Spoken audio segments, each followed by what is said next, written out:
welcome to another programme from Assisi in this series on Franciscana. My name is Bras Solanas Mary. This year, 2026, marks the 800th anniversary of the death of St. Francis. There will be much happening in Assisi in the months leading up to the 4th of October, his feast day. In today's programme, let's talk a little about St. Francis's death and burial. In the last few years of his life, certainly in the time after he was imprinted with the stigmata, Francis hung body and soul upon the cross with Christ, as St. Bonaventure tells us. He could no longer walk because of the nails protruding from the stigmata in his feet, and thus had to be carried about. He began to be afflicted with a variety of illnesses. Bonaventure tells us that his suffering was so great that there was not a single part of him which did not have its share of agony. We are told that Francis knew the date of his death beforehand.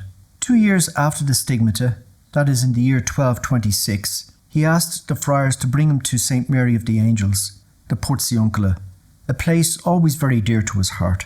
There he lay, stretched out in the form of a cross. He gave a final exhortation to the friars present. He had a passage of St. John's Gospel read to him. Then he died quietly, praying and singing a psalm, as St. Bonaventure tells us. Then Bonaventure goes on to tell us of something very interesting that happened at the time of Francis's death. When it was already dusk, a great flock of larks gathered over the building. Although they normally prefer the light of day and avoid the shades of night, there they remained, flying about and singing with unusual joy, clearly testifying by the sweetness of their song to the glory of the saint who had so often called upon them to praise God. It was the 3rd of October, 1226. After his death, the marks of the stigmata remained visible on his body for all to witness and venerate.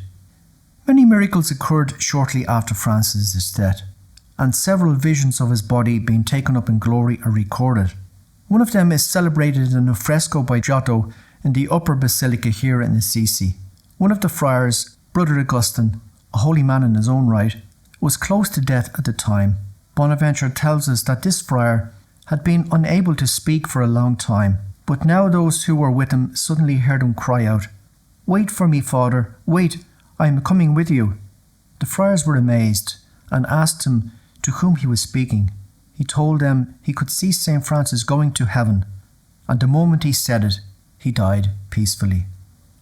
The morning after he died, Francis's remains were brought home to the city of Assisi. En route to the city, the cortege stopped in San Damiano so that Clare and the poor ladies could venerate the remains of their Holy Father, another scene depicted by Giotto in one of his frescoes in the Upper Basilica. Then the remains were taken to and buried in the Church of St. George. By the way, this church now lies within the Basilica of St. Clare. Francis was canonized in 1228, thus becoming St. Francis. The ceremony was carried out in Assisi by Pope Gregory IX. This ceremony is captured in another fresco by Giotto in the Upper Basilica. Almost at once, the construction of a new church began, which would house his remains, the present Lower Basilica. 2 years after his canonization, in 1230, Francis's remains were translated from St. George's Church to this new basilica. The remains were immediately buried under the earth of the basilica, beneath the high altar, probably to prevent them being seized by a rival city, an event not uncommon in those days. There they remained for 6 centuries. In the early 19th century, the continent of Europe was devastated by the Napoleonic Wars. After the defeat of Napoleon, there took place a meeting of the European powers in the Congress of Vienna. The intention was to bring about a lasting peace in Europe. Just a few years later, in 1818, the Holy Father, Pope Pius VII, gave permission to the friars to excavate under the earth of the basilica to recover the remains of St. Francis. It is interesting to note that this pope was the pope who had been abducted by Napoleon and held hostage for a time. I wonder why it was that the pope gave permission to exhume the remains of St. Francis. Was it because there was a great demand for peace in Europe in the wake of the Congress of Vienna a few short years before? What better remedy for a war-torn Europe than to exhume for veneration the remains of the great peacemaker from the Middle Ages? In any case, all that was found were skeletal remains that were later examined closely by experts. In 1820, the Pope declared the identity of the body of St. Francis found under the high altar of the lower church of Assisi to be certain. A crypt was built beneath the earth of the basilica to house Francis's remains. This work was finished in 1824. The crypt was dug from solid rock and built in the neoclassical style. Around 1928, the whole basilica complex was returned to the church by the Italian state, who had held possession of it for many years. The present-day crypt dates from 1932, when architectural changes transformed the crypt into a neo-Romanesque structure. There, until the present day, above the crypt's altar, rest the remains of St. Francis. In 1932 were transferred from the lower basilica to the crypt the remains of 4 friars, Angelo, Rufino, Masseo, and Leo, his trusted secretary and confessor. These 4 friars were amongst the early followers of St. Francis. Their tombs are located around the crypt's altar.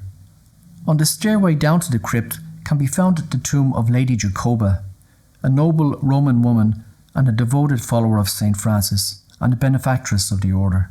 Thus, the crypt houses the remains of 6 holy persons, including St. Francis. In 1978, by authority of the Pope, Paul VI, the remains of St. Francis were re-examined. The new tests confirmed the results of the previous expert studies. I hope you have enjoyed this little piece on St. Francis. Obviously, we'll have more to say about St. Francis himself as the year progresses. So until the next time, this is Frastolanus Mary saying thank you for listening and God bless.